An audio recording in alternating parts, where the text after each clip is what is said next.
Jadi masih banyak banget teman-teman kita mengira kalau alat ini adalah PSU ya. Nah, jadi ini sebenarnya bukannya PSU, tapi fungsinya seperti PSU ya. Ini adalah alat pendamping dari PSU. Nah, enaknya sebutnya seperti itu. Karena apa? Alat ini tidak juga bisa difungsikan sebagai PSU kalau tidak ada PSU-nya. Jadi dia harus ada ada PSU-nya kayak gitu. Oke ya, kita akan bedah nih ya. Jadi biar teman-teman nggak bingung ya, karena di sini untuk alat I2C ini sangat banyak sekali ya, apa namanya, lubang-lubangnya kayak gini ya, di bagian belakang, di bagian depan, dan kemudian ada tombol juga di bagian sini, ada USB di bagian depan ya, terus kemudian ada juga di bagian sampingnya. Jadi buat teman-teman yang pemula-pemula mungkin ya, ini merasa bingung juga. Nah, untuk cara pakainya dan cara kerjanya itu seperti apa? Nah, kalau dari segi penampilan dia bentuknya seperti ini ya, keren ya, memang memang keren ya. Dia tidak ada seperti ada casing kayak gitu ya, memang di seperti rangka saja seperti ini ya. Oke, ini di bagian depan ya, dia ada 4 tombol ya. Di sini adalah tombol back ya, tombol OK, dan untuk memilih menu-menu yang ada di itu sih ini ya, kita tinggal pilih saja di bagian tombol M1 dan M2. Dan kemudian ini di bagian depan dia ada MTS, ada mode dioda dan apa simbol buzzer dan juga voltage. Nah, ini fungsinya apa? Ini fungsinya seperti multimeter, teman-teman.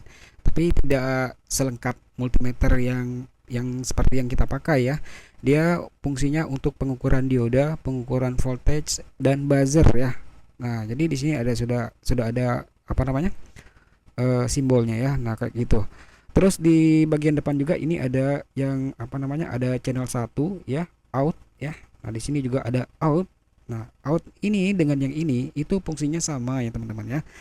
Hanya saja untuk bagian yang kanan ini kabelnya itu kabel banana ya, dan sementara di bagian kiri ini dia menggunakan USB kayak gitu. Nah, jadi tergantungnya teman-teman mau menggunakan kabel banana ya, jepitan itu jepitan apa, bisa pakai jepitan.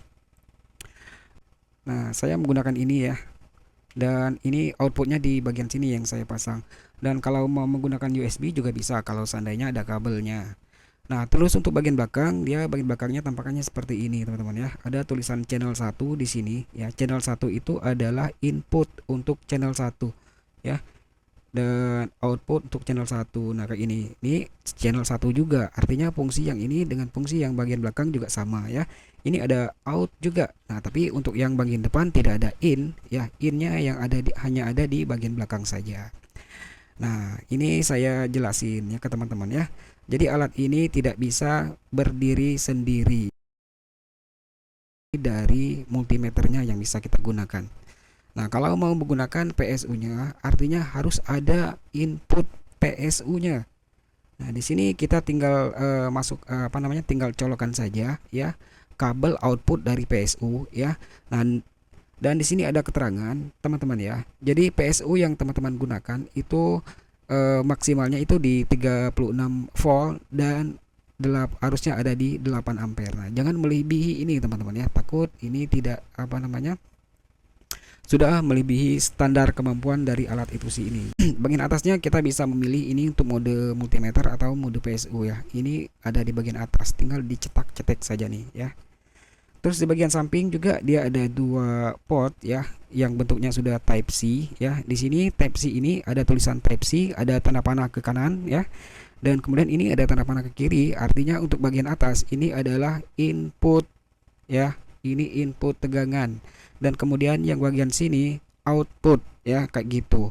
Nah, jadi ini untuk input yang satu ini ya, yang Type C ini inputnya itu 5 volt teman-teman ya. Oh. Nah, ketika tegangan masuk maka outputnya juga tidak bisa dirubah-rubah ya. Tidak bisa dirubah-rubah kalau yang sini, artinya ini inputnya 5 volt dan kemudian outputnya juga 5 volt. Dan ini fungsinya buat apa? Ini bisa kita gunakan untuk melakukan pengecekan ya arus ya, pengecekan arus tegangan melalui kabel cas ya, kayak gini, kayak gitu ya. Pokok istilahnya ini fungsinya seperti USB doktor ya. Tapi kita tampilannya kita pindahkan. kita pindahkan ke alat ini supaya kita bisa melihat ya arus tegangannya itu lebih mendetail kayak gitu teman-teman. Nah, terus bagaimana cara menghidupkannya ya? Bingung lagi bagaimana? Di sini tidak ada tombol on teman-teman ya. Alat ini tidak ada tombol on-nya, tapi dia di sini di bagian kanan ya. Ada DC power dan kemudian teman-teman tinggal colokan saja di bagian sini ya. Untuk DC powernya itu maksimal tuh di 5 volt ya. Jangan melebihi 5 volt teman-teman ya. Nah, jadi ini saya menggunakan USB doktor ya. Saya tinggal colokin aja di bagian sini. Nah, secara otomatis ini alatnya langsung hidup ya tanpa harus ditekan on karena memang tidak ada tombol on-nya. Nah, jadi di sini ada dua pilihan ya. Kalian bisa menggunakan adaptor 5 volt dan kalian juga bisa menggunakan komputer ya. Di sini ada keterangan PC. Artinya ini bisa kita gunakan menggunakan output ya USB dari komputer ya teman-teman. Nah, jadi kalau seperti itu kalau kalian menggunakan komputer, nah tampilan layar LCD layarnya ini ya bisa kita pindahkan ke layar monitornya komputer ya. Keren, cakep banget ya teman-teman ya. Jadi sama ya tampilannya di sini dengan di komputer itu sama ya. Kayak gitu. Terus di bagian kiri di sini ada USB juga. Nah, ini yang saya kurang paham ya. Mungkin ini sama fungsinya seperti yang bagian sini ya. Kalian bisa pilih maunya Type C atau maunya yang bentuknya apa nih ya, USB seperti ini ya. Nah, kayak gitu ya. Terus di bagian bawah lagi di sini ada in ya. Ini adalah input tegangan dari PSU ya. Oke, kita beralih ke bagian tampilan bagian depan. Di sini kita akan jelasin lagi apa-apa saja ya, seperti apa saja ya menu-menu yang ada di alat ini. Nah, di sini kita bisa pilih ya di bagian tombol ada M1, M2, OK dan tombol back. Di bagian tombol M1 kita bisa pilih ya untuk tampilannya seperti ini ya. Terus kita bisa pilih tampilannya bentuknya digital seperti ini ya. Jadi ada 3. Nah, ini kalau yang ini adalah tampilan yang bagian samping yang ini. Ya, jadi perlu diketahui ya. Jadi bedanya tuh dia ada lambang petir di bagian sini. Yang untuk bagian petir itu adalah input output tegangan yang di sini ya, yang dibacanya. Jadi kalau yang input output yang ada di bagian depan dia tidak bisa angkanya tidak berubah. Tapi kalau yang di bagian sini dia akan berubah ya. Karena ini tampilan yang bagian sini ini untuk yang di bagian samping ya. Terus lagi, nah kalau yang ini tampilannya kalau kita mau memilih tampilannya seperti tampilan PSU ya. Dan kemudian kemudian di bagian bawah kita kalau mau melihat arus ya, arus tegangannya itu seperti kurva grafik seperti itu ya, kita bisa lihat pergerakan arusnya itu seperti apa ada di bagian bawah. Nah, kalau kalian ngerasa misalnya ini kurang besar, kita bisa rubah saja di bagian menu sini ya. Nah, jadi di sini kita bisa melihat pergerakan arusnya itu seperti apa kayak gitu ya. Nah, di sini kita bisa lihat. Jadi arus sedetil sekecil apapun ya menggunakan alat ini bisa terbaca teman-teman ya. Nah, jadi di sini kalian lihat ya satuannya sudah satuan miliampere 0,0 ya. Artinya arus kecil ini udah ketangkep menggunakan alat ini ya. Nah, kemudian untuk voltage juga begitu ya. Nanti kalau kalian mau ukur misalnya untuk satuan milivolt ya di sini sudah bisa dengan menggunakan alat ini bisa banget teman-teman ya karena dia bisa membaca satuan volt itu di 0,000 berapa nih 4 ada di 3 digit di belakang 0 ya. Nah, ini yang butuh melakukan pengukuran yang voltage-nya kecil ya kayak gitu ya. Ini bisa banget ya menggunakan alat ini ya. Ini adalah menu bagian multimeternya teman-teman ya. Nah, jadi ini multimeter yang satuannya itu adalah satuan dioda ya, yang modenya mode dioda mode. Nah, di bagian bawah dia ada angka 1 dan angka sampai dengan angka 10. Nah, di sini maksudnya buat apa ya, teman-teman? Jadi ketika kita melakukan pengukuran ya, nanti angkanya itu sudah terekam ya sampai 20 kali.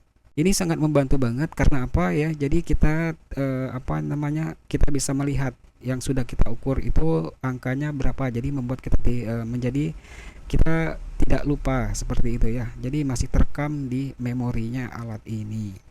Nah, terus kemudian dia bisa ukur apa lagi ya? Di sini kita bisa ubah lagi, teman-teman. Nah, di bagian tombol M1 kita rubah. Nah, ini kalau teman-teman ingin mengukur ya, yang satuannya itu adalah tegangan ya. Yang mau kita ukur adalah tegangan kayak gitu. Ya, nah di sini tegangan yang bisa kita ukur itu bisa tegangan di 0,000 sekian ya, kayak gitu ya.